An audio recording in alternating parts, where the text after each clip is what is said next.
tergantung kita arah tujuannya Pak.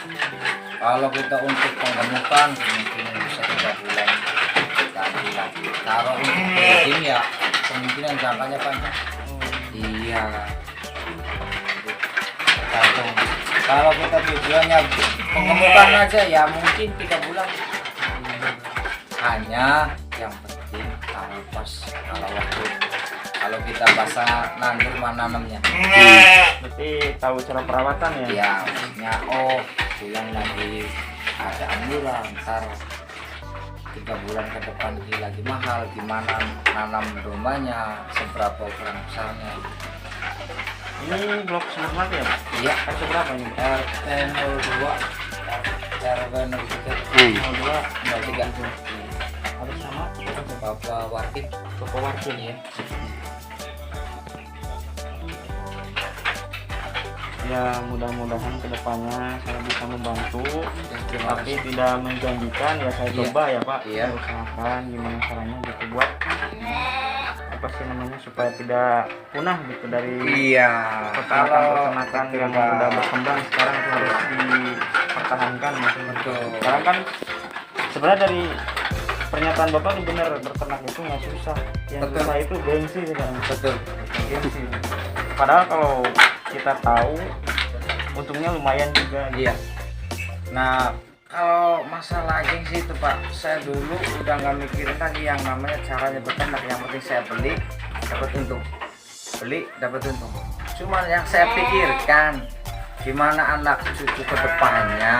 Kalau di peminggiran kita di pinggir kebun, peminggir lah, nggak di kota kan Pak. Kita kapasitasnya jangan rumput.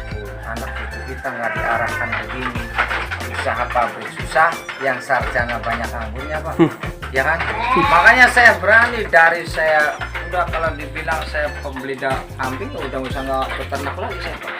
Cuma saya pengen mencoba membuktikan nih begini caranya anak kambing yang baik dan benar, nggak susah, nggak ribet, tapi ada untungnya. Cuman kalau nggak didukung sama pemerintah Pak, 1-2 aja susah Pak. Karena pemikiran mereka dari biasa kambing yang gratis sekarang beli pakan. Kami gitu. Jadi hanya kalau didukung dengan pemerintah, gimana dilakukan, insya Allah pemuda-pemuda sekarang pun banyak yang minat Pak. Karena padahal kalau saya pikir-pikir udah nggak kotor, nggak susah. Kita nyantai bisa ngopi, bisa ngerokok di rumah Pak. Nggak perlu ke kota ya. Iya. Jauh-jauh ngapain ke kota gitu. Gitu. Tinggal manfaatin potensi yang ada gitu. Kan kalau udah terbuka mah pakan pun di sekitar kita mendukung. Dari ketebok pisang kita makan, dari daunnya, ada lahan sedikit kita tanamin odot buat persediaan kalau kita sakit apa. Ini bisnis yang bisa dibilang tinggal di desa, rezeki kota, bisnis mendunia ini. Amin. Tuh. Jadi ingat tumbalnya tuh A semua ujungnya tuh. Itu menjadi kenyataan. Amin itu. Ya, Ya. caranya kan begini Pak, saya terang aja. Kalau saya berdiri sendiri aja susah. Kalau tanpa dukungan dari dinas tertentu, dinas pemerintah. Sebenarnya saya coba aja dari peminat yang sudah tahu sedikit ulasan tentang pakan ini aja langsung terjun susah.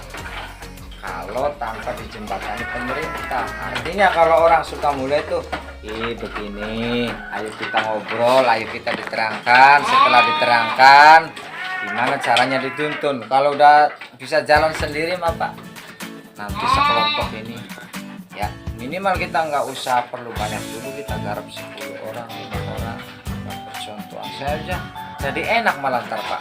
Kita beli pakan dari pabrik 5 ton dengan harga di bawah standar karena belinya 5 ton 1 truk sekali Pak, tapi kita bagi 10 kandang. Sekarang saya sendiri Pak, harga mahal belinya 1 ton, belinya agak mahal, tapi kalau bisa beli 5 ton harganya di bawah rata-rata, Lebih ekonomis. itu lebih murah. Cuman gimana, saya belum ada Pak. Belum ada kawan Pak, belum ada kawan. Makanya perjuangan sama Pak, ada susahnya. Kalau masalah kita penjualan, alhamdulillah Pak, yang penting dombanya gemuk, alhamdulillah jalan. Masalah bahan untuk peternak kita ke order yang lain pun alhamdulillah Pak, yang penting bahannya Pak. Nah gini Pak, kalau misalnya nanti ya warga Sukamulya yang lain nih, yang katanya 100 sekian orang, sekarang tinggal 40 orang yang menjadi pengembala tuh. Iya. Mereka tuh ada yang minat, sehingga misalnya rame-rame datang untuk ya komunikasi ngobrol gitu. Siap nggak jadi pembicara Pak? Menyampaikan materi. Ya insya Allah siap. Itu yang Alhamdulillah. udah apa? Pembicara saya itu udah. Iya. Oh itu ya. Misalkan kayak pelatihan nih, Iya. tapi bareng-bareng gitu, cara kasih makan ternak yang benar, yang sesuai dengan asupannya begini-begini. Investasi untuk di akhiratnya juga gitu loh maksudnya. Prinsipnya juga sama gini. Kalau kita berbagi ilmu itu nggak bakalan habis. Amin amin. Benar. Itu juga apa? Masalah rezeki udah ada yang pasti. Toh kalau itu benar-benar meresapi, menekuni, toh bisa unggul dari saya dalam bidang peternakan. Karena memang ketekunan dia, pelatihan dia. Hanya kita sih cuma berbagi Pak. Berbagi. Toh untuk menikmati kebutuhan anak keluarganya. Betul. Saya juga ya udah gini. Alhamdulillah bisa menutupi. Itu masalah kalau kita buat berbicara berbagi ya. Toh kita juga nggak bayar ini kok. Bahkan pengalaman itu alhamdulillah bukan saya mencipta, dari pengalaman pribadi saya sendiri. Dari saya dulu angon, dari saya dulu ngarit, dari saya jadi tukang ngasih bibit pengalaman pahit manis, dari saya jadi pedagang, pembelinya, jadi semuanya kayaknya ya udah. Jadi pernah juga ya menjadi pedagang dan pembeli kambing pernah ya Pak ya? Nggak pernah lagi sampai sekarang masih Pak. Jadi produksi sendiri sekarang ya? Iya, jual cuma sekarang juga. karena bertambahnya tahun Sukamulya saya jadi pedagang. Yang saya beli kambingnya tinggal hanya kandangnya doang Pak. Gimana mau kelanjut 10 tahun ke depan? Iya, Makanya saya coba gebrakan Allah. baru ini Pak, jebret nih cara ngeternak kambing tuh udah walaupun tebunya digusur jadi sawah, udah nggak usah pikirin. Iya. Yang penting tahu gimana cara ngasih makannya, cari pakannya.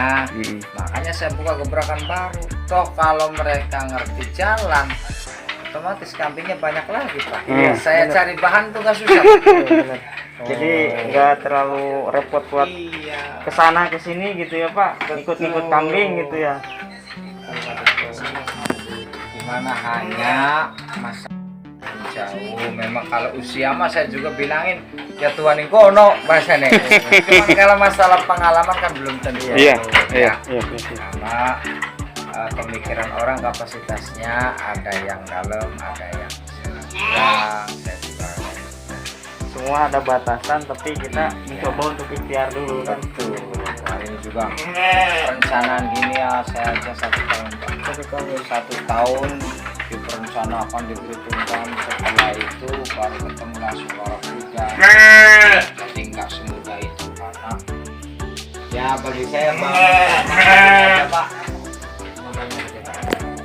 kalau nggak perhitungannya matang, berangkutan nunggu ya. Tapi karena udah saya perhitungkan, alhamdulillah ya, mudah-mudahan kesuksesan yang menurut saya Pak. Amin. Kesuksesan yang menurut saya.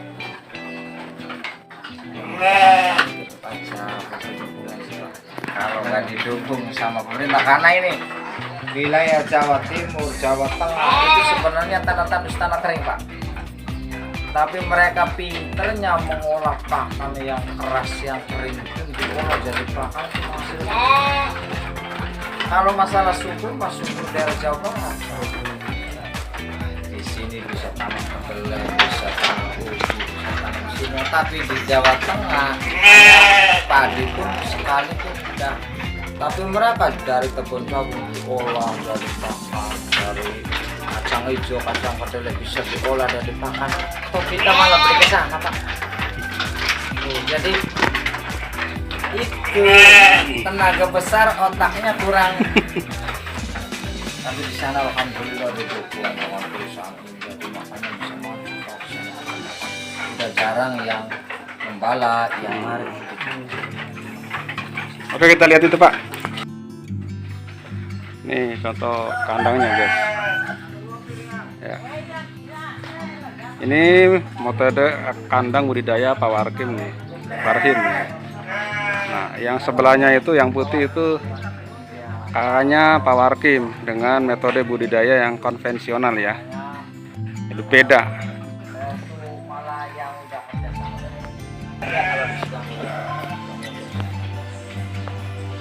Ya udah alhamdulillah Pak, kalau untuk hari setiap hari itu udah males. Karena kita di sini kadang-kadang jenuh ya daripada nganggur. Boyong gitu ya Pak, jalan 1 jam dapat rumput. Tapi di lingkungan rumah sama atasnya udah nyukupi. Usianya berapa Pak? Sekarang itu lahir 81 saya Pak, 81 ya 40-an.